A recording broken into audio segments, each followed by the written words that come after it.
Hi hello world മീൻസിൻ്റെ പുതിയൊരു വീഡിയോയിലേക്ക് എല്ലാവർക്കും സ്വാഗതം.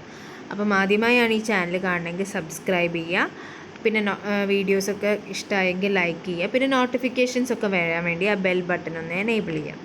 ഓക്കെ, അപ്പോൾ നമുക്ക് ഇന്ന് പുതിയൊരു ടോപ്പിക്കല്ല, നമ്മുടെ പക്സീനയുടെ പാർട്ട് 2 നോക്കാം. ഓക്കെ, എല്ലാവരും വെയിറ്റ് ചെയ്ത വീഡിയോ അതാണെന്ന് എനിക്ക് തോന്നുന്നത്. അതേപോലെ തന്നെയാണ് ബാക്ടീരിയം. അപ്പോൾ നമുക്കിന്ന് പക്സീനയുടെ പാർട്ട് 2 നോക്കാം. ഇതോടെ കഴിയൂട്ടോ, പാർട്ട് 2 കംപ്ലീറ്റ് ആവും. അപ്പോൾ ഇന്ന് നമുക്ക് പക്സീനയുടെ പാർട്ട് 2 നോക്കാം. ലൈഫ് ഹിസ്റ്ററി ഓഫ് പക്സീന പാർട്ട് 2 ആണിത്. അപ്പോൾ നിങ്ങളെല്ലാവരും എന്നോട് ഒരുപാട് ടോപ്പിക്സ് ചോദിക്കുന്നുണ്ട്. എന്നെക്കൊണ്ട് പറ്റുന്നൊക്കെ ഞാൻ ചെയ്തെന്തായാലും നോട്ട്സ് ഇല്ലാണ്ടോ എങ്ങനെയെങ്കിലുമൊക്കെ ഞാൻ പറഞ്ഞ് തീർത്ത് തരും. ഇനി പറ്റിയിട്ടില്ലെങ്കിൽ ഇപ്പോഴേ ഞാൻ പറയാം, ഐ എം റിയലി സോറി. ഇപ്പോഴേ ഞാൻ സോറി ചോദിക്കുകയാണ്. കാരണം എന്താ വെച്ചാൽ എത്രത്തോളം ഇനി ഇത്ര ദിവസമല്ലേ ഉള്ളൂ, അതുകൊണ്ട് എത്രത്തോളം പറ്റുന്നുള്ളത് എനിക്കറിയില്ല. പ്രത്യേകിച്ച് എല്ലാവരും ബോട്ടണിയാണ് ചോദിക്കുന്നത്. ഞാനാണെങ്കിൽ ബോട്ടണി ആദ്യം ചെയ്തതുമില്ല, ഞാൻ സുവോളജിയിലാണ് കുറേ കൂടി ചെയ്ത് പോയത്. എന്തായാലും ക്വസ്റ്റ്യൻ പേപ്പർ ഡിസ്കഷനിൽ ഞാൻ മാക്സിമം പാർട്ട് ഇങ്ങനെ ഡിസ്കസ് ചെയ്ത് പോകാൻ നോക്കും. അത്യാവശ്യം ഒരു അതിലെന്താണെന്നുള്ളത് നിങ്ങൾക്ക് മനസ്സിലാക്കി തരാനുള്ള ഒരു രീതിയിലേക്ക് ഞാൻ ക്വസ്റ്റ്യൻ പേപ്പർ ഡിസ്കഷനിൽ വീഡിയോസിൽ ചെയ്യാൻ നോക്കാം കേട്ടോ. അപ്പം നമുക്ക് വേഗം പക്സീനയുടെ നോക്കി തീർക്കാം. അത് കഴിഞ്ഞാൽ ബാക്ടീരിയയും കൂടി ഞാൻ ഇന്ന് തന്നെ പറ്റുമെങ്കിൽ അപ്ലോഡ് ചെയ്യും. അപ്പം ഇതിൽ എന്താ പറയുക, നമ്മൾ നിർത്തിയത് ടിലിയോട്ടോസ്പോസിൻ്റെ കേസിലാണ്. ടിലിയോട്ടോസ്പോസ് എന്തായി നിൽക്കുന്ന സംഭവമാണ് നമ്മൾ പറഞ്ഞ് നിർത്തിയത്. അവരപ്പം തന്നെ ജെർമിനേറ്റ് ചെയ്യില്ല എന്നുള്ള കാര്യം നമ്മൾ പറഞ്ഞില്ലേ. ഒരു റെസ്റ്റ് സ്റ്റേജ് അണ്ടർഗോ ചെയ്യും. ഇനി മെച്ചുറേഷൻ പീരീഡിലാകുമ്പം 2 ന്യൂക്ലിയൈ ഫ്യൂസ് ചെയ്തിട്ട് ഒരു ഡിപ്ലോയിഡ് ന്യൂക്ലിയസ് ആയിട്ട് മാറുന്ന വരെ ഉള്ളതാണ് നമ്മൾ പറഞ്ഞു നിർത്തിയത്. ഇനി അടുത്ത സ്റ്റേജാണ് ഇത്, ബെസീഡിയൽ സ്റ്റേജ്. ബെസീഡിയൽ സ്റ്റേജ് എന്ന് പറഞ്ഞു കഴിഞ്ഞാൽ വിൻ്റർ കഴിഞ്ഞ് സ്പ്രിങ് വരികയാണ്. അപ്പം ഇതിന് റീപ്രൊഡക്ഷന് പറ്റിയൊരു ഫേവറബിൾ കണ്ടീഷൻ വരികയാണ്. അങ്ങനത്തെ ആ ഫേവറബിൾ കണ്ടീഷൻ വരുമ്പം ടിലിയോട്ടോസ്പോർ ജെർമിനേറ്റ് ചെയ്യും. അങ്ങനെ ജെർമിനേറ്റ് ചെയ്യുന്ന ടിലിയോട്ടോസ്പോർ ഒരു പ്രോമൈസീലിയത്തിനെ ഉണ്ടാക്കും. എന്തിനാണ് ഉണ്ടാക്കുക? ഒരു പ്രോമൈസീലിയം. അത് ജേം പോർ വഴി പുറത്തേക്ക് വരും. അപ്പം അതൊരു പ്രോമൈസീലിയത്തിനെ ഉണ്ടാക്കും. അത് ജേം പോർ വഴി പുറത്തേക്ക് വരും. ആ ഒരു പ്രോമൈസീലിയത്തിലേക്ക് നമ്മൾ നേരത്തെ പറഞ്ഞില്ല, ടിലിയോട്ടോസ്പോറിലെ ഈ ഡിപ്ലോയിഡ് ന്യൂക്ലിയസ് വരും. അങ്ങനെ ഈ വന്ന ഡിപ്ലോയിഡ് ന്യൂക്ലിയസ് മിയോട്ടിക്കലി ഡിവൈഡ് ചെയ്ത് എത്രണ്ണായി മാറും? 4 ഹാപ്ലോയിഡ് ന്യൂക്ലിയസ് ആയിട്ട് മാറും. എത്രണ്ണാണ്? 4 ഹാപ്ലോയിഡ് ന്യൂക്ലിയസ്. ഇങ്ങനെ 4 ഹാപ്ലോയിഡ് ന്യൂക്ലിയസ് ആയിട്ട് മാറും. അങ്ങനെ 4 ഹാപ്ലോയിഡ് ന്യൂക്ലിയസ് ആയത് പിന്നെ സെപ്പറേറ്റ് ചെയ്യും. എങ്ങനെ? അതിൻ്റെ നടുവിലൊരു ക്രോസ് വാൾ വന്നിട്ട് സെപ്പറേറ്റ് ചെയ്ത് ഇങ്ങനെ 4 എണ്ണമായിട്ട് മാറും. അങ്ങനെ 4 സെൽ സ്ട്രക്ചർ, അങ്ങനെ വരുന്ന ആ 4 സെൽഡ് സ്ട്രക്ചറിനെയാണ് നമ്മൾ എന്ത് വിളിക്കുന്നത്? ബെസീഡിയം എന്ന് വിളിക്കുന്നത്. ക്ലിയർ ആയെന്ന് വിചാരിക്കുന്നു. ടെലിയൂട്ടോസ്പോർ ഒരു പ്രോമൈസീലിയത്തിനെ പ്രൊഡ്യൂസ് ചെയ്യും ജേം പോർ വഴി. അതിലേക്ക് നമ്മൾ ഇവിടുത്തെ ഡിപ്ലോയിഡ് ന്യൂക്ലിയസ് വരും. ആ ഡിപ്ലോയിഡ് ന്യൂക്ലിയസ് 4ആയി ഡിവൈഡ് ചെയ്ത് അതിൽ ക്രോസ് വാൾ വന്ന് അത് 4 സെല്ലായിട്ട് തന്നെ മാറും.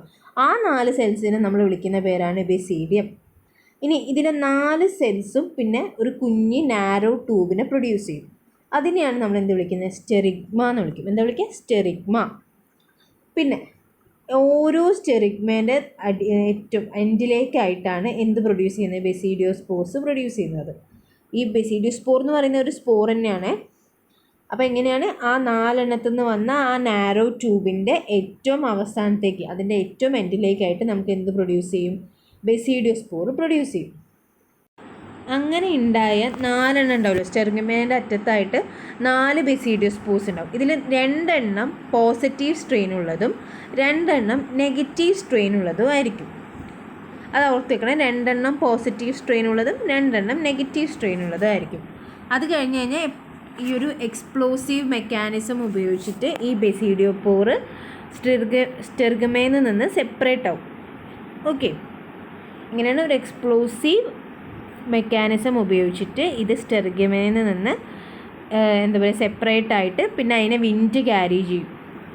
അപ്പം ഈ ബെസീഡിയോസ്പോർ ഈ ഒരു പോയിൻ്റ് മുതലാണ് എന്ത് സ്റ്റാർട്ട് ചെയ്യുന്നത്? ഹാപ്ലോയിഡ് ഫേസ് സ്റ്റാർട്ട് ചെയ്യുന്നത്. എന്ത് സ്റ്റാർട്ട് ചെയ്യുന്നത്? Haploid face. ഈ ഹാപ്ലോയിഡ് ഫേസിൽ ഒരു ഹാപ്ലോമൈസീലിയും 2 സ്പോർ സ്റ്റേജസുമാണ് നമുക്ക് ഡിസ്കസ് ചെയ്യാനുള്ളത്.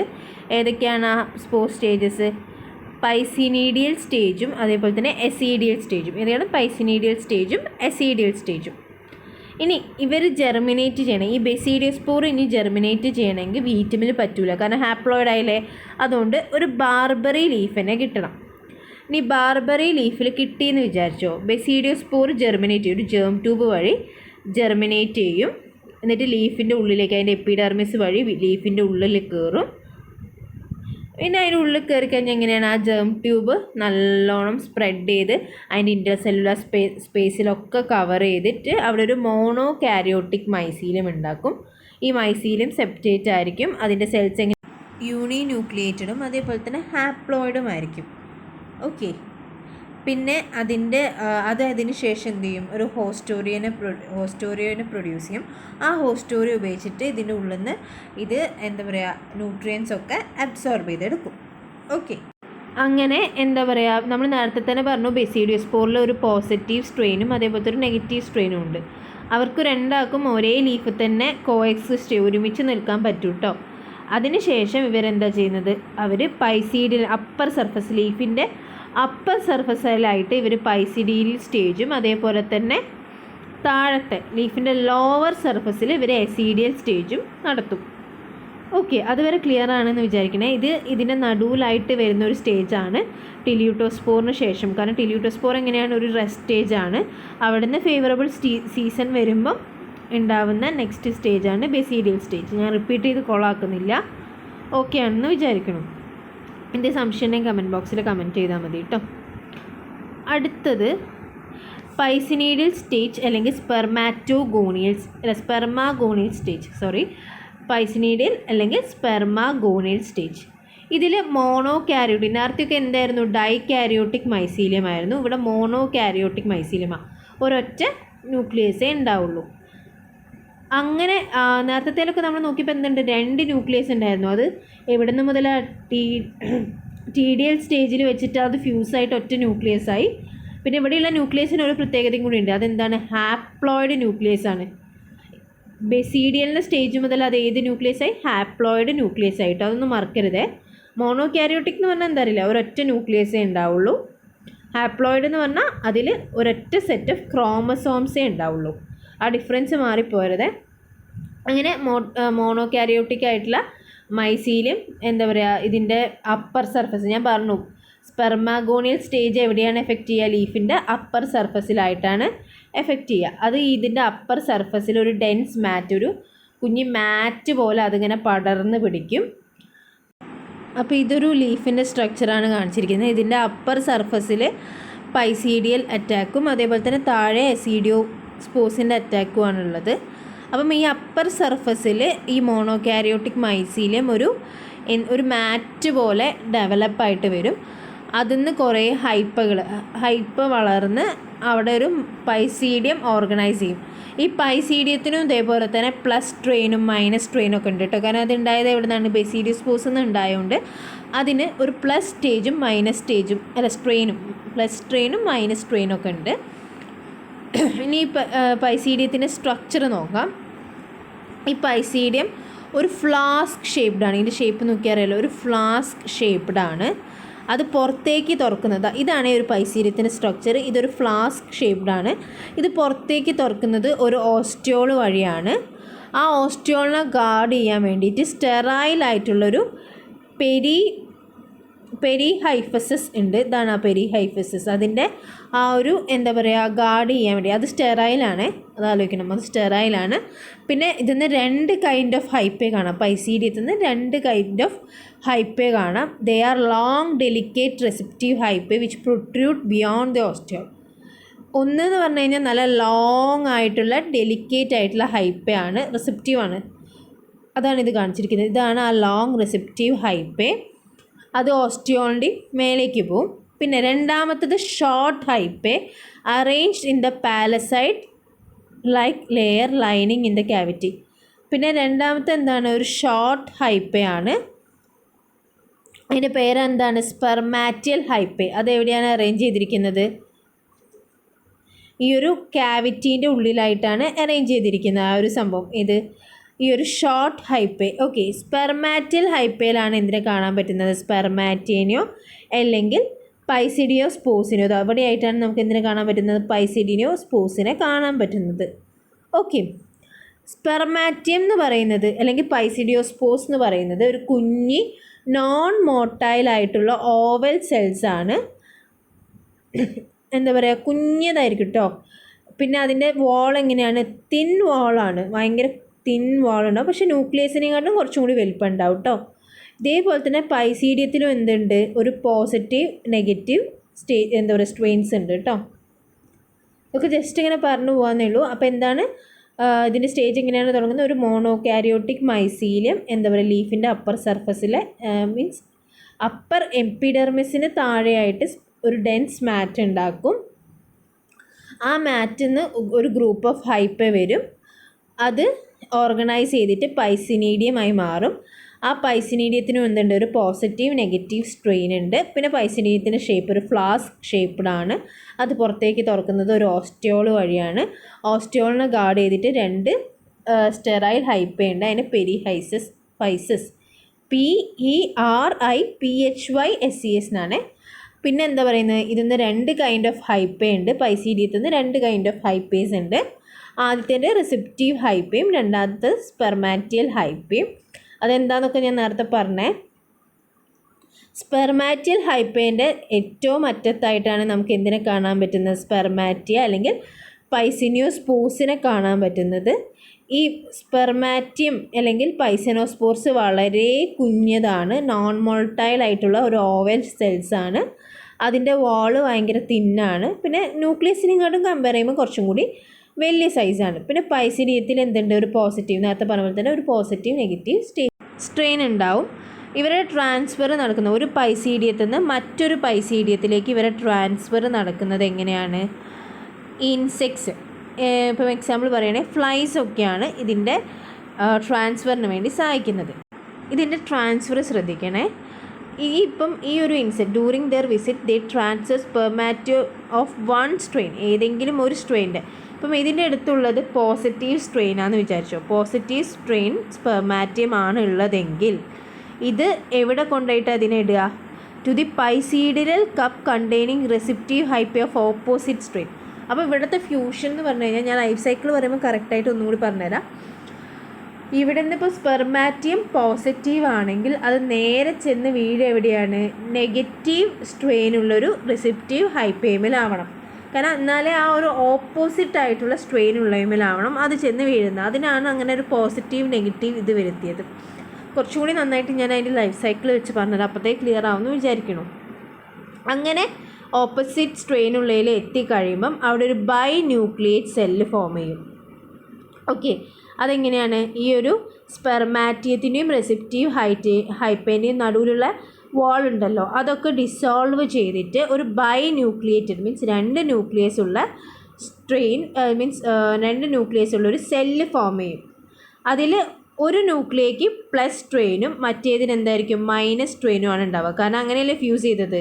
ഇപ്പോൾ പോസിറ്റീവ് സ്പെർമാറ്റോയും നെഗറ്റീവ് റെസിപ്റ്റീവ് ഹൈപ്പയാണെങ്കിൽ ഫ്യൂസ് ചെയ്തത് ഒന്നിന് പോസിറ്റീവും ഒന്നിന് നെഗറ്റീവും ആണ് ഉണ്ടാവുക. അവിടെ നിന്നാണ് അടുത്ത ഡൈകാരിയോട്ടിക് ഫേസ് സ്റ്റാർട്ട് ചെയ്യുന്നത്. അപ്പോൾ മോണോകാരിയോട്ടിക് ഫേസ് എവിടെ നിന്നാണ് സ്റ്റാർട്ട് ചെയ്തത്? പെസിഡിയോസ്പോസ് എന്നാണ്.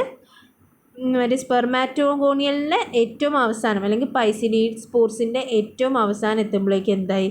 വീണ്ടും ഡൈകാരിയോട്ടിക് ഫേസ് സ്റ്റാർട്ട് ചെയ്യാണ്. പിന്നെ ഇവിടെ ഉണ്ടാവുന്നതൊക്കെ എന്തായി? Dikaryotic സെല്ലായി, dikaryotic മൈസീലിയമായി. പിന്നെ ഇതിൻ്റെ ഹൈപ്പേ, ഈ ഡൈകാരിയോട്ടിക് സെല്ലുള്ള ഹൈപ്പയൊക്കെ കൂടി ഒരുമിച്ച് നിന്നിട്ട് എന്ത് ഫോം ചെയ്യും? എസീഡിയ ഫോം ചെയ്യും. ഇതെവിടെയാണ് കാണുന്നത്? ബാർബറി ലീവ്സിൻ്റെ മീസോഫില്ലാണ്. നമ്മൾ പൈസീഡിയം കണ്ടോ പാലസൈഡ് സെൽസിൻ്റെ അടുത്തായിട്ടാണ്. പക്ഷേ ഈ ഒരു എസീഡിയൽ സ്റ്റേജ് വരുമ്പോഴേക്കും അതെങ്ങോട്ട് എത്തി? മീസോഫിൽസിൻ്റെ അടുത്തേക്ക് എത്തി കേട്ടോ. അതൊക്കെ എന്തൊക്കെയാണെന്ന് അറിയില്ല, അനാട്ടമി പഠിച്ചല്ലേ, പാലസൈഡ് സെൽസും മീസോഫിൽ സെൽസും. ഞാൻ ഒന്നും കൂടി അത് റിപ്പീറ്റ് ചെയ്യാണ്. അപ്പം എന്തൊരു മനസ്സിലായവർ എന്ത് ചെയ്യുക? എസീഡിയൽ സ്റ്റേജ് തുടങ്ങുമ്പോൾ മുതൽ കാണുക. ഓക്കെ, അപ്പം റിപ്പീറ്റാണേ. പോസിറ്റീവ് ചാർജുള്ള ഒരു സ്പെർമാറ്റോജയ്ക്ക് നമ്മൾ നേരത്തെ പറഞ്ഞിട്ടുണ്ടായിരുന്നു 2 ടൈപ്പ് ഓഫ് ഹൈപ്പ ഉണ്ട്. ഏതൊക്കെയാണ്? റെസിപ്റ്റിയൽ ഹൈപ്പയും എന്താ പറയുക സ്പെർമാറ്റിൽ ഹൈപ്പേ. അതിൽ സ്പെർമാറ്റിൽ ഹൈപ്പേ എന്നാണ് എന്തുണ്ടായത്, സ്പെർമാറ്റിയം ഉണ്ടായത്. അപ്പോൾ എന്താ അവിടെ നടക്കുന്നത് വിചാരിച്ചു കഴിഞ്ഞാൽ, ഇപ്പം ഈ ഫ്ലൈസ് ട്രാൻസ്ഫർ ചെയ്യുന്നത് ഒരു പോസിറ്റീവ് സ്ട്രെയിൻ ആയിട്ടുള്ള സ്പെർമാറ്റിയം ആണെങ്കിൽ അത് ഒരു നെഗറ്റീവ് സ്ട്രെയിനുള്ള റെസിപ്റ്റൽ ഹൈപ്പയിൽ മാത്രമേ വീഴുള്ളൂ. ഓക്കെ, മനസ്സിലായോ? അതേപോലെ തന്നെ നേരെ തിരിച്ചിട്ടും, അല്ലാണ്ട് ഒരിക്കലും ഒരേ സ്ട്രെയിനുള്ള ഹൈപ്പയിൽ വീഴില്ല. അത്രേ അവിടെ പറയുന്നുള്ളൂ. ഇനി ഞാൻ നേരത്തെ പറഞ്ഞപ്പോൾ ചിലപ്പോൾ അത് കൺഫ്യൂസ്ഡ് ആയിട്ടുണ്ടാവും, കാരണം അത് അതിൻ്റെ കണ്ടിന്യൂഷനായിട്ട് ഇങ്ങനെ പറഞ്ഞു വന്നപ്പോൾ ഇതായിട്ടുണ്ടാവും. അതുകൊണ്ടാണ് ഞാൻ അത് മാത്രം എടുത്തിട്ട് വീണ്ടും റിപ്പീറ്റ് ചെയ്തത്. ഓക്കെ, ഇനി എന്തെങ്കിലും ഉണ്ടെങ്കിൽ കമൻറ്റ് ബോക്സിൽ കമൻറ്റ് ചെയ്താൽ മതി. പിന്നെ നെക്സ്റ്റ് സ്റ്റേജാണ് എസീഡിയൽ സ്റ്റേജ്. എസീഡിയൽ സ്റ്റേജിൽ ഡൈക്കാരിയോട്ടിക് ആയിട്ടുള്ള മൈസീലിയം, ഡൈക്കാരിയോട്ടിക് ആയിട്ടുള്ള സെല്ലൊക്കെ ലോവർ സർഫേസിലായിട്ട്, ബാർബറി ലീഫിൻ്റെ ലോവർ സർഫേസിലായിട്ട് അറേഞ്ച് ചെയ്യും. ഇതിലെ ഡൈക്കാരിയോട്ടിക് ഹൈപ്പേ വിത്ത് ഡൈക്കാരിയോട്ടിക് സെൽസ് ഉള്ള ഹൈപ്പേ കളക്റ്റീവ്ലി മീൻസ് ഒരുമിച്ച് നിന്നിട്ട് എസീഡിയെ ഫോം ചെയ്യും. എസീഡി എന്താണ്, ഒരു കപ്പ് ഷേപ്ഡ് ആയിട്ടുള്ള സ്ട്രക്ചറാണ്. അതിലാണ് എന്തുണ്ടാവുന്നത്, എസീഡിയോസ്പോർസ് ഉണ്ടാവുന്നത്. അതിൻ്റെ ഒരു ബേസിപ്പെറ്റൽ സക്സഷനാണെന്ന് പറയുന്നത്. ബേസിപ്പെറ്റൽ സക്സഷൻ എന്ന് പറഞ്ഞു കഴിഞ്ഞാൽ പുതിയതായിട്ട് ഉണ്ടാവുന്നത് ബേസിലും അതേപോലെ തന്നെ ഓൾഡ് മീൻസ് ആദ്യമേ ഉണ്ടായത് താഴ്ഭാഗത്തും. നമ്മൾ ഫ്ലവേഴ്സിൻ്റെ കേസിൽ പഠിച്ചിട്ടുണ്ടാവും +2 ബേസിപ്പെറ്റൽ സക്സഷൻ എന്താണ്. അതേപോലെ തന്നെ ഇവിടെ മീൻസ് എന്താ പറയുക, അതിൻ്റെ ചിത്രം ഈ പിക്ചർ തന്നെ ഈ പിക്ചറിൽ നോക്കുന്ന സമയത്ത് കണ്ടോ, പുതിയതായിട്ടുണ്ടാവുന്നത് ബേസിലും പിന്നെ അതിനുശേഷം ഉണ്ടായതൊക്കെ മീൻസ് പഴയതൊക്കെ താഴത്തേക്കുമാണ് വരുന്നത്. ഓക്കെ, അതാണ് അതിൻ്റെ അറേഞ്ച്മെൻറ്റ്. പിന്നെ അതിൻ്റെ നടുവിലായിട്ട് നമുക്ക് കുറച്ച് കുഞ്ഞി എന്ത് കാണാം, ഇൻ്റർ കാലറി സെൽസിനെ കാണാം. എന്തിനെ കാണാം, ഇൻ്റർ കാലറി സെൽസ്. പിന്നെ ഈ എസീഡിയോസ്പോർസ് ലിബറേറ്റ് ചെയ്യണമെങ്കിൽ ഈ ഇൻ്റർ കാലറി സെൽസ് ഡിസിൻറ്റഗ്രേറ്റ് ചെയ്യണം. ഓക്കെ, അപ്പോൾ ഇതിൽ ഹൈപ്പൽ സെല്ലൊക്കെ എന്ത് ചെയ്യും, പെരിഫറിയിലേക്ക് ഈ അറ്റത്തേക്ക് വന്നിട്ട് നല്ല തിക്കായിട്ടുള്ള സ്ട്രൈറ്റഡ് വാളായിട്ട് മാറും. അതിനെയാണ് നമ്മൾ എന്ത് വിളിക്കുന്നത്, പെരീഡിയം എന്ന് വിളിക്കുന്നത്. ഇത് ഈ എസീഡിയത്തിന് ചുറ്റുപാടുമായിട്ടാണ് ഉണ്ടാവുക. പിന്നെ ഒരു മെച്യൂറായ എസീഡിയോസ്പോർ എന്തായിരിക്കും, ബൈ ന്യൂക്ലിയേറ്റഡ് ആയിരിക്കും. കാരണം ഇതിൻ്റെ ഹൈപ്പിയൊക്കെ ഡൈക്കാരിയോട്ടിക് അല്ല. അതേപോലെ തന്നെ ഒരു മെച്യൂർ ആയിട്ടുള്ള എസീഡിയോസ്പോർ ബൈ ന്യൂക്ലിയേറ്റഡ് ആയിരിക്കും, തിക്ക് വാൾഡ് ആയിരിക്കും. പിന്നെ അതിൻ്റെ ഷേപ്പ് എന്ന് പറയുന്നത് ഒരു സബ് ഗ്ലോബോസ മുതൽ ഒരു പോളിഹെഡ്രൽ ഷേപ്പ് വരെ നമുക്ക് പറയാം. അങ്ങനെയുള്ളൊരു ഷേപ്പിലാണ് അതുണ്ടാവുക. അതിന് ഒരുപാട് ജേം പോസ് ഉണ്ടാവും. ഓക്കെ, പിന്നെ ഈ എസീഡിയോസ്പോർസ് കാറ്റോ അല്ലെങ്കിൽ മഴയൊക്കെ ആയിട്ട് എസീഡിയോസ്പോർസ് ഇങ്ങനെ ലിബറേറ്റ് ചെയ്യും. ഇതിൻ്റെ ലൈഫ് സൈക്കിൾ മീൻസ് ഒരു പക്സീനയുടെ ലൈഫ് സൈക്കിൾ ഇവിടെ കംപ്ലീറ്റ് ആവുകയാണ്.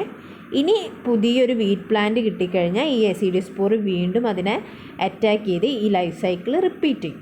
അപ്പോൾ ഇനി നമുക്ക് ആ ഒരു എന്താ പറയുക സിസ്റ്റമാറ്റിക് റെപ്രസെൻറ്റേഷനും കൂടി നോക്കിക്കഴിഞ്ഞാൽ പക്സീന കഴിഞ്ഞു.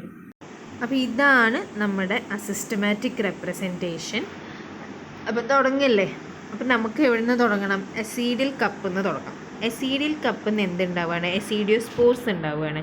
പിന്നെ അത് റെയിനും മറ്റു കാര്യങ്ങളൊക്കെ കൊണ്ട് അത് ഡിസ്പേഴ്സായിട്ട് ഈ ഒരു എസീഡിയോസ്പോർ ഉണ്ടായത് എവിടെയാണ്, ബാർബറിയിലാണ്. ഇവിടെ ഇതിൻ്റെ നടുവിൽ രണ്ടായിട്ട് ഡിവൈഡ് ചെയ്തിട്ടുണ്ട്.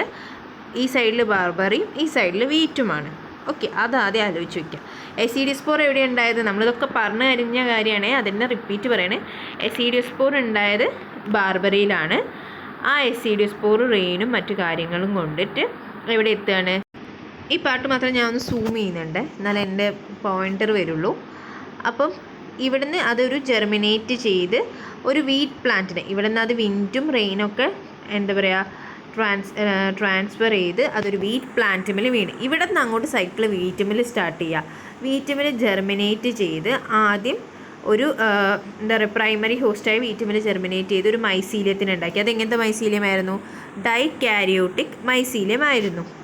ആ ഡൈക്കാരിയോട്ടിക് മൈസീലിയത്തിൽ നിന്ന് പിന്നെ നേരെ എന്താ ഉണ്ടാകുന്നത്, യുറീഡിയോസോർസ് ഉണ്ടായി. പിന്നെ അതിന് യുറീഡിയോസ്പോർസ് ഉണ്ടായി. ഇതൊക്കെ ബൈന്യൂക്ലിയേറ്റഡ് ആണ്. യുറീഡിയോസ്പോർസ് ഉണ്ടായി. അത് പിന്നെ വിൻറ്റും മറ്റു കാര്യങ്ങളൊക്കെ കൂടിയായിട്ട് എന്താ പറയുക വേറൊരു വീറ്റ് പ്ലാൻ അല്ലെങ്കിൽ അതേ പ്ലാന്റിലെ സെയിം ലീഫ് അല്ലെങ്കിൽ അതേ ലീഫ് തന്നെ വീണ്ടും അറ്റാക്ക് ചെയ്ത് അവിടെ ജെർമിനേറ്റ് ചെയ്ത് യുറീഡിയോസ്പോർസ് ഉണ്ടാക്കി വീണ്ടും ഒരു വീറ്റ് പ്ലാന്റിനെ തന്നെ ഇൻഫെക്റ്റ് ചെയ്യും. അങ്ങനെ ഇവിടെ ഒരു സൈക്കിൾ പോകുന്നുണ്ട്. ഇത് ഡൈക്കാരിയോഫേസ് ആണ് ഇവിടെ നടന്നുകൊണ്ടിരിക്കുന്നത്, 2 ന്യൂക്ലിയസ് ഉള്ള സ്റ്റേജ്. ഓക്കെ, അപ്പോൾ അവിടെ ഇങ്ങനെ ഈ ഒരു സൈക്കിൾ റിപ്പീറ്റ് ചെയ്തുകൊണ്ടേയിരിക്കുന്ന സൈക്കിളാണ് കേട്ടോ. അങ്ങനെയല്ലെങ്കിൽ ഇവിടുന്ന് നേരെ എന്തായിട്ട് മാറുകയാണ്, ടിലിയൂട്ടോസോർസ് ആയിട്ട് മാറുകയാണ്. നമ്മൾ നേരത്തെ പറഞ്ഞിട്ടുണ്ടായിരുന്നു എന്താ പറയുക ഈ ഒരു യുറീഡിയോസോർസിൻ്റെ കുറച്ചൊരു വിൻ്റർ ആകുമ്പം അവിടുത്തെ യുറീഡിയോസോഴ്സ് ഒക്കെ റീപ്ലേസ് ചെയ്ത് ആരായിട്ട് മാറും? ടിലിയൂട്ടോസോഴ്സ് ആയിട്ട് മാറും. ആ ടിലിയൂട്ടോസോഴ്സും എങ്ങനെയാണ്? ബൈസെൽഡ് ആണ്. 2 സെൽസുള്ള ടിലിയൂട്ടോസ്പോഴ്സിനെ ഉണ്ടാക്കും. അവിടുന്ന് കെരിയോഗമി നടക്കും. കെരിയോഗമി നടന്നിട്ട് എന്താ ഉണ്ടാവുന്നത്? ഒരു യൂണിന്യൂക്ലിയേറ്റഡ് ആയിട്ടുള്ള, അത് നമ്മൾ നേരത്തെ പറഞ്ഞിട്ടുണ്ടായിരുന്നു. ഈ നേരത്തെ പറഞ്ഞത് എന്താ വെച്ച് കഴിഞ്ഞാൽ, ഈ ടിലിയോട്ടോസ്പോർസ് എന്ന് പറയുമ്പം അതിലെന്തായിരുന്നു? 2 ന്യൂക്ലിയസ് ഉണ്ടായിരുന്നു. ഇവിടെ വരെ ഇത് എന്തായിരുന്നു? ഡൈക്കാരിയോഫേസ് ആയിരുന്നു. 2 ന്യൂക്ലിയസ് ഉള്ള സ്റ്റേജ് ആയിരുന്നു. നേരത്തെ പറഞ്ഞ കാര്യം തന്നെയാണ്, വീണ്ടും റിപ്പീറ്റ് ചെയ്യാണ്. അപ്പോൾ ആ 2 ന്യൂക്ലിയസ്, അതിനാണ് കെരിയോഗമി. ആ 2 ന്യൂക്ലിയസും കൂടി ഫ്യൂസ് ചെയ്തിട്ട് ഇവിടെ ഒരൊറ്റ യൂണിന്യൂക്ലിയേറ്റഡ് ആയിട്ടുള്ള ടിലിയൂട്ടോസ്പോർസ് ഉണ്ടാവും.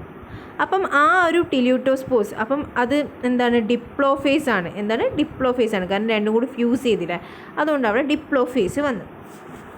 അങ്ങനെ അവിടെ നിന്ന് അത് ജെർമിനേറ്റ് ചെയ്ത്, ആ ഒരു ടിലിയൂട്ടോസ്പോർസ് ജെർമിനേറ്റ് ചെയ്ത് അവിടെ നിന്ന് മിയോസിസ് നടത്തും. മിയോസിസ് നടത്തിയിട്ട് എന്താക്കി മാറ്റും? 4 ബെസീഡിയമായിട്ട് മാറും. നമ്മൾ പറഞ്ഞിട്ടില്ലായിരുന്നോ? 4 ബെസീഡിയംസിൻ്റെ കേസ്. അപ്പം ഈ കുഞ്ഞു ഭാഗം മാത്രമേ എന്തുള്ളൂ? ഡിപ്ലോഫേസ് ഉള്ളൂ കേട്ടോ. ബാക്കിയൊക്കെ എന്ത് ഫേസാണ്? ഹാപ്ലോ ഫേസാണ്. എന്താണ്? ഹാപ്ലോ ഫേസാണ്. അങ്ങനെ ഇവിടെ നിന്ന് 4 ബെസീഡിയം ഉണ്ടാവും. ആ ബെസീഡിയത്തിൽ നിന്ന് ബെസീഡിയോസ്പോർസ് ഉണ്ടാവും. ആ ബെസീഡിയോസ്പോർസിന് 2 സ്ട്രെയിൻ ഉണ്ടാവും. 4 എണ്ണം ഉണ്ട് എന്ന് പറഞ്ഞില്ലേ? അതിൽ 2 എണ്ണം പ്ലസ് സ്ട്രെയിനും 2 എണ്ണത്തിന് എന്ത് സ്ട്രെയിനും ഉണ്ടാവുക? മൈനസ് സ്ട്രെയിനും ആണ് ഉണ്ടാവുക. പിന്നെ അതോടെ വീട്ടിലുള്ള ഫേസ് കഴിയാണ്. പിന്നെ നേരെ എന്തിലേക്ക് കിടക്കുകയാണ്? ബാർബറിയിലേക്ക് കിടക്കുകയാണ്. അങ്ങനെ ഈ ഒരു ബെസീഡിയോസ്പോർസ് എവിടെയാണ് ജെർമിനേറ്റ് ചെയ്യുക? ബാർബറിയിൽ ജെർമിനേറ്റ് ചെയ്യും. എന്നിട്ട് അതൊരു മൈസീലിയത്തിനെ പ്രൊഡ്യൂസ് ചെയ്യും. ആ മൈസീലിയത്തിൽ അതിനും ഇതേപോലെ തന്നെ പോസിറ്റീവ് മൈനസ് സ്ട്രെയിൻസ് ഉണ്ടാവും. ഇത് മറ്റേ നമ്മൾ പൈസിനീഡിയൽ സ്റ്റേജാണ് കേട്ടോ പറയുന്നത്. ഇവിടെ ഒരു പോസിറ്റീവ് മൈനസ് സ്ട്രെയിൻ ഉണ്ടാവും. ആ ഒരു പൈസിനീഡിയൽ സ്റ്റേജിൽ നമ്മൾ സ്പെർമാറ്റോഗോണിയ ഉണ്ടാവും എന്ന് പറയുന്നില്ലേ? അങ്ങനെ 2 സ്ട്രെയിനുള്ള സ്പെർമാറ്റോഗോണിയ ഉണ്ടാവും. ഒന്നെങ്ങനെയാണ്? ഒന്നിന് നെഗറ്റീവ് സ്ട്രെയിൻ ആയിരിക്കും, ഒന്നിന് പോസിറ്റീവ് സ്ട്രെയിൻ ആയിരിക്കും. ഓക്കെ, എന്നിട്ട് അതിൽ നിന്ന് എന്തുണ്ടാവുകയാണ്? 2 ഇതിലെ ഫ്യൂഷനാണ് ഇനി പറയുന്നത്. ഇപ്പോൾ നെഗറ്റീവ് സ്ട്രെയിനുള്ള റെസിപ്റ്റീവ് ഹൈപ്പ ആണെങ്കിൽ അത് പോസിറ്റീവ് സ്ട്രെയിനുള്ള സ്പെർമാറ്റിയമായിട്ട് ഫ്യൂസ് ചെയ്യുള്ളൂ. അതേപോലെ തന്നെ നെഗറ്റീവ് സ്ട്രെയിനുള്ള സ്പെർമാറ്റിയം ആണെങ്കിൽ അത് പോസിറ്റീവ് സ്ട്രെയിനുള്ള റെസിപ്റ്റീവ് ഹൈപ്പയായിട്ട് ഫ്യൂസ് ചെയ്യുള്ളൂ. അങ്ങനെ ആ ഒരു ഓപ്പോസിറ്റ് ഫ്യൂസിങ് ഞാൻ നേരത്തെ ക്ലിയർ ആയിട്ട് പറഞ്ഞിട്ടുണ്ട്. അതിനെ ആ ഒരു പ്രോസസ്സിനെയാണ് നമ്മൾ എന്ത് വിളിക്കുക? സ്പെർമാറ്റിയൈസേഷൻ. എന്താ വിളിക്കുക? സ്പെർമാറ്റിയൈസേഷൻ. അവിടെ നിന്ന് പിന്നെ ഡൈക്കാരിയോട്ടിക് ആയിട്ടുള്ള ഒരു മൈസീലിയം ഉണ്ടാവുകയാണ്. ആ മൈസീലിയം ഒക്കെ കൂടി ഇൻറ്റഗ്രേറ്റ് ചെയ്തിട്ട് ഒരു എസീഡിയൽ കപ്പ് ഉണ്ടായി. ഇവിടെ വരെ ഇതെന്തായിരുന്നു? ഒരു ഹാപ്ലോ ഫേസ് ആയിരുന്നു. ഇങ്ങോട്ട് എത്തിയപ്പോഴേക്കും അതെന്തായി? ഡൈക്കാരിയോ ഫേസ്. വീണ്ടും ഒരു ഡൈക്കാരിയോ ഫേസ് ആയി. കാരണം അതോടെ അവിടെ 2 ന്യൂക്ലിയസ് വന്നില്ല. ഇത് രണ്ടും കൂടി ഫ്യൂസ് ചെയ്യുന്ന സമയത്ത് അവിടെ 2 ന്യൂക്ലിയസ് വരികയാണ്. റെസിപ്റ്റീവ് ഹൈപ്പയുടെ ഒരു ന്യൂക്ലിയസും സ്പെർമാറ്റിയത്തിൻ്റെ ഒരു ന്യൂക്ലിയസും. അതോടെ അതൊരു ഡൈക്കാരിയോ ഫേസ് ആയി. പിന്നെ അവിടെ ഡൈക്കാരിയോട്ടിക് ആയിട്ടുള്ള മൈസീലിയം പ്രൊഡ്യൂസ് ചെയ്യും. അതിന് വീണ്ടും ഈ ഒരു എസീഡിയൽ കപ്പും എസീഡിയോസ്പോർസും ഉണ്ടാവും. അങ്ങനെ ആ സൈക്കിൾ ഇങ്ങനെ റിപ്പീറ്റ് ചെയ്തുകൊണ്ടിരിക്കുകയാണ്. ക്ലിയർ ആയെന്ന് വിചാരിക്കണം. ഞാൻ പറഞ്ഞ കാര്യങ്ങൾ തന്നെയാണ്, ഈ സൈക്കിൾ വെച്ച് പറഞ്ഞു എന്നേ ഉള്ളൂ. അപ്പോൾ ഈ സൈക്കിൾ വെച്ച് വരയ്ക്കാൻ സൂക്ഷിച്ച് വരയ്ക്കണം.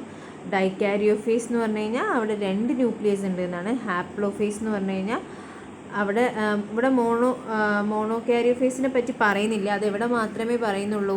നമ്മൾ ആ ഒരു ബെസീഡിയോസ്പോർസിൻ്റെ ആ എൻഡിൽ, അതേപോലെ തന്നെ പൈസീഡിയത്തിൻ്റെ അവിടെയാണ് നമ്മൾ മോണോകാരിയോ ഫേസിനെ പറ്റി പറയുന്നത്. പക്ഷേ മോണോകാരിയോട്ടിക് ആയിട്ടുള്ള ആ ഒരു ഫേസിനെ പറ്റി പറയുന്നത്. പക്ഷെ അത് ഈ ഒരു ഇതിൽ കാണിച്ചിട്ടില്ല. അതിന് പകരം ഹാപ്ലോ ഫേസ് ആണ് കാണിച്ചിരിക്കുന്നത്. ഇവിടെയൊക്കെ എത്തുമ്പോൾ എന്താണ്? ഒരു സെറ്റ് ഓഫ് ക്രോമസോംസേ ഉള്ളൂ. ഡിപ്ലോഫേസ് എന്ന് പറഞ്ഞാൽ എന്താ? അതിന് 2 സെറ്റ് ഓഫ് ക്രോമസോംസ് ഉണ്ടെന്നാണ്. ഹാപ്ലോഫേസ് എന്ന് പറഞ്ഞാൽ ഒരു സെറ്റ് ഓഫ് ക്രോമസോംസ്. അതെപ്പോഴും ആലോചിച്ച് വെക്കണം. ഇവിടെ ഡൈക്കാരിയോ ഫേസ് എന്ന് പറഞ്ഞു കഴിഞ്ഞാൽ 2 ന്യൂക്ലിയസ് ഉണ്ട്. മോണോകാരിയോ ഫേസ് എന്ന് പറഞ്ഞാൽ ഒരൊറ്റ ന്യൂക്ലിയസേ ഉള്ളൂ. ശരിക്കും ഇവിടെ നിന്ന് പൈസീഡിയൽ സ്റ്റേജിൽ ഇവിടെ വരുമ്പോഴേക്കും അത് മോണോകാരിയോ ഫേസ് ആണ്. കാരണം എന്താ? അവിടെ എത്തുമ്പോഴേക്കും അതിന് ഒരൊറ്റ ന്യൂക്ലിയസ് ഉള്ളൂ. അവിടെ എല്ലാം ഇവിടെ മുതലേ, കാരണം ഓരോന്നിനും ഓരോ ന്യൂക്ലിയസ് അല്ലേ ഉള്ളൂ. അപ്പോൾ അവിടെ മുതൽ അതിനൊരു മോണോകാരിയോ ഫേസ് ആണ് ശരിക്കുള്ളത്. അതിവിടെ മെൻഷൻ ചെയ്തിട്ടില്ല. അതുകൊണ്ട് അതിൽ ഒരു കൺഫ്യൂഷൻ വരുത്താണ്ടിരിക്കുക കേട്ടോ. ഞാൻ ഒക്കെ പറഞ്ഞ് കഴിഞ്ഞതിന് ശേഷമാണ് ഞാനത് ശ്രദ്ധിച്ചത്. അപ്പം അതിൻ്റെ 4ൻ്റെയും അർത്ഥം മനസ്സിൽ ഫിക്സ് ചെയ്ത് വെച്ചിട്ട് പഠിച്ചു കഴിഞ്ഞാൽ വലിയ കുഴപ്പമുണ്ടാവില്ല. പിന്നെ ഈ സൈക്കിൾ വരയ്ക്കുന്നുണ്ടെങ്കിൽ ഒരു 2 പ്രാവശ്യമെങ്കിലും, 2 മതിയാവില്ല, 2 or 3 പ്രാവശ്യം വരച്ച് നോക്കിയതിന് ശേഷം ഈ സൈക്കിൾ നമ്മൾ വേഗം റെപ്രസെൻറ്റ് ചെയ്തിട്ട് കഴിഞ്ഞാൽ വേഗം മനസ്സിലാവും. പക്ഷേ സ്കെയിലും പെൻസിലൊക്കെ വെച്ച് വരയ്ക്കാൻ നിന്നാൽ നമ്മുടെ സമയം വെറുതെ പോകും. റഫായിട്ട് വരയ്ക്കാമെങ്കിൽ മാത്രം, അതും 2 or 3 പ്രാവശ്യം വരച്ച് നോക്കിയതിന് ശേഷം മാത്രം വരച്ചാൽ മതി, ഇല്ലെങ്കിൽ ഈ എക്സ്പ്ലനേഷൻ എഴുതുന്നതായിരിക്കും നല്ലത്. 10 മാർക്കിനത് ചോദിച്ചാൽ നമ്മുടെ കാര്യം ഏകദേശം തീരുമാനം. അത്യാവശ്യം ലോങ് ക്വസ്റ്റ്യൻ തന്നെയാണ്. അപ്പം മാക്സിമം എന്തായാലും എഴുതാൻ നോക്കുക. ഞാൻ എപ്പോഴും പറയുന്ന പോലെ 2 മാർക്കിൻ്റെ എഴുതി കഴിഞ്ഞാൽ അധികം 10 മാർക്കിൻ്റെ എഴുതുക, എന്നിട്ട് 5 മാർക്കിൻ്റെയിലേക്ക് കിടക്കുക. 10 മാർക്കിൻ്റെയിൽ കോൺഫിഡൻ്റ് ആണെങ്കിൽ കേട്ടോ, അവസാനം 10 മാർക്കിൻ്റെ എഴുതി 5 മാർക്കിൻ്റെ ഇല്ലാത്തൊരു അവസ്ഥയിലേക്ക് എത്തരുത്. 10 മാർക്കിൻ്റെ എസ്സേ ക്വസ്റ്റ്യനിൽ നമ്മൾ കോൺഫിഡൻ്റ് ആണെങ്കിൽ അടുത്ത് 10 മാർക്കിൻ്റെ എഴുതുക. അതിനുശേഷം ഓർഡറിൽ എഴുതുന്നതാണ് നല്ലത് എന്നൊക്കെ പറയും. പക്ഷേ ഓർഡറിൽ എഴുതി കഴിഞ്ഞാൽ നമ്മുടെ ടൈം ലിമിറ്റിനനുസരിച്ച് ചിലപ്പം ഒത്തുനിന്ന് വരില്ല. അപ്പോൾ 10 മാർക്കിൻ്റെ എഴുതുക, അതിനുശേഷം 5 മാർക്കിൻ്റെ എഴുതുക. അതേപോലെ ശ്രദ്ധിക്കേണ്ട ഒരു കാര്യമുണ്ട്, അത് കഴിഞ്ഞ് 5 മാർക്കിൻ്റെ പിന്നെ 5 മാർക്കിൻ്റെ ക്വസ്റ്റ്യൻ എഴുതുമ്പോൾ എന്ത് ശ്രദ്ധിക്കുക, ഏറ്റവും കുറവ് എഴുതാനുള്ള മീൻസ് 5 മാർക്കിനും ഇത്ര കണ്ടൻറ്റ് എഴുതി കഴിഞ്ഞാൽ 5 മാർക്ക് കിട്ടും എന്നുള്ളതുണ്ടല്ലോ, അത്രയേ ഉള്ളൂ അത് എന്നുള്ള ഒരു കണ്ടൻറ്റുള്ള കുറവ് 5 മാർക്കിന് എഴുതാനുള്ള. കഴിഞ്ഞ പ്രാവശ്യത്തെ ക്വസ്റ്റ്യൻ പേപ്പറിൽ എനിക്ക് ഇപ്പോഴും ഓർമ്മയുണ്ട്, മറ്റേ വാസ്കുലാർ ബണ്ടിൽസിൻ്റെ ഒരു ക്വസ്റ്റ്യൻ ചോദിച്ചാൽ അത് ഒരുപാട് എഴുതാനുള്ള ഒരു ക്വസ്റ്റ്യനാണ്. 5 മാർക്കിൻ്റെ ക്വസ്റ്റ്യനാണ്, പക്ഷെ അത് ഒരുപാട് എഴുതാനുള്ള ക്വസ്റ്റ്യനാണ്. അപ്പം അങ്ങനത്തെ ക്വസ്റ്റ്യൻസൊക്കെ ഉണ്ടെങ്കിൽ അത് നിങ്ങളുടെ ചോയ്സാണ്. നിങ്ങളതിൽ കോൺഫിഡൻ്റ് ആണെങ്കിൽ അത് വേഗം എഴുതി തീർക്കുക, നിങ്ങൾക്ക് 5 മാർക്ക് കിട്ടും. അല്ലെങ്കിൽ എന്താ പറയുക, നമ്മളിതേപോലെ 5 മാർക്കിന് കുറച്ച് എഴുതാനുള്ളത് അത്രയും വലിയ ക്വസ്റ്റ്യൻ, അത് 10 മാർക്കിന് ചോദിക്കാനുള്ള കണ്ടൻറ്റ് ഉണ്ട് സത്യം പറഞ്ഞാൽ, പക്ഷെ അത് 5 മാർക്കിനെ ചോദിച്ചു. അപ്പോൾ അങ്ങനെ അല്ലാണ്ട് ചെറുത് എഴുതാൻ പറ്റുമെങ്കിൽ ആദ്യം ചെറുത് എഴുതുക. 5 മാർക്കിന് ഇത്ര എഴുതി 5 മാർക്ക് കിട്ടും എന്ന് ഉറപ്പുള്ള ക്വസ്റ്റ്യൻസ് ഉണ്ടെങ്കിൽ അത് എഴുതുക ഫസ്റ്റ്. അതിന് ശേഷം ലോങ് ആയിട്ടുള്ള എഴുതുക. മാക്സിമം ക്വസ്റ്റ്യൻസ് മിക്സാവാതെ നോക്കുക. ബാക്കിയൊക്കെ എന്താ പറയുക, നമ്മുടെ ടൈം മാനേജ്മെൻറ്റാണ്. നമ്മളെപ്പോഴും ഒരു കാൽക്കുലേഷൻ വെക്കണം, ഇന്ന ക്വസ്റ്റ്യന് ഇത്ര സമയത്തിനുള്ളിൽ നമ്മൾ എഴുതി തീർക്കും, അതിലൊരു എക്സ്റ്റൻഷൻ വരികയാണെങ്കിൽ മറ്റേ ക്വസ്റ്റ്യന് ഇത്ര ടൈം കുറയ്ക്കണം, അങ്ങനെ ഒരു കാൽക്കുലേഷൻ വെക്കുക. വാച്ച് കൊണ്ടുപോവുക, അത് ഇമ്പോർട്ടൻ്റ് ആയിട്ടുള്ളൊരു കാര്യമാണ്. പിന്നെ ഒരു കാര്യം പറയാനുള്ളത്, നിങ്ങൾ എക്സാം എഴുതി കഴിഞ്ഞ് വന്നു കഴിഞ്ഞാൽ ഞാൻ പറഞ്ഞ അല്ലെങ്കിൽ ഞാൻ ക്ലാസ് എടുത്തതിന് എഫക്റ്റ് ഉണ്ടെങ്കിൽ അതെന്തായാലും കമൻറ്റ് ബോക്സിൽ കമൻറ്റ് ചെയ്യണം. അതേപോലെ തന്നെ ഈ പക്സിയുടെ പാർട്ട് 2 എങ്ങനെ ഉണ്ടെന്നും കൂടി ഒന്ന് കമൻറ്റ് ചെയ്യണം കേട്ടോ. ഞാനെടുത്ത എഫേർട്ടിന് എന്തെങ്കിലും ഒരു ഗുണം ഉണ്ടായോ എന്ന് അറിയാൻ വേണ്ടിയിട്ടാണ്. നിങ്ങൾ എക്സാം എഴുതി കഴിഞ്ഞാൽ ഒന്ന് അതിൻ്റെ എന്താ പറയുക, അത് എങ്ങനെ ഉണ്ടായിരുന്നു എന്നൊന്ന് പറഞ്ഞു കഴിഞ്ഞാൽ എനിക്കൊരു സന്തോഷമല്ല. ഞാൻ പറഞ്ഞു തന്നിട്ട് നിങ്ങൾക്ക് മാർക്ക് കിട്ടിയെന്ന് പറയുമ്പോൾ അത് മറക്കാണ്ട് ചെയ്യണേ. അപ്പം ഞാൻ പറഞ്ഞ കാര്യം മറക്കണ്ട. ഞാൻ പറഞ്ഞു തന്നതോ അല്ലെങ്കിൽ ഞാൻ ചെയ്ത വീഡിയോസോ ഒക്കെ നിങ്ങൾക്ക് എക്സാം എഴുതാൻ ഉപകാരമായിട്ടുണ്ടെങ്കിൽ അത് കമൻറ്റ് ബോക്സിലൊന്ന് കമൻറ്റ് ചെയ്യുക. പിന്നെ ചെറിയ സ്പെല്ലിംഗ് മിസ്റ്റേക്സ് ഉണ്ട് കേട്ടോ, അതൊക്കെ ഒന്ന് ശ്രദ്ധിച്ചാളെ. വീഡിയോയിൽ പെട്ടെന്ന് ചെയ്തതായതുകൊണ്ട് പറ്റിയതാണ്, റിയലി സോറി. അപ്പം എന്തായാലും മാക്സിമം ഞാൻ തിരുത്താൻ നോക്കിയിട്ടുണ്ട്, പക്ഷേ ഞാൻ തിരുത്തിക്കൊണ്ടേ നിന്ന് അതിനേ സമയം കിട്ടുള്ളൂ, അതുകൊണ്ടാണ്.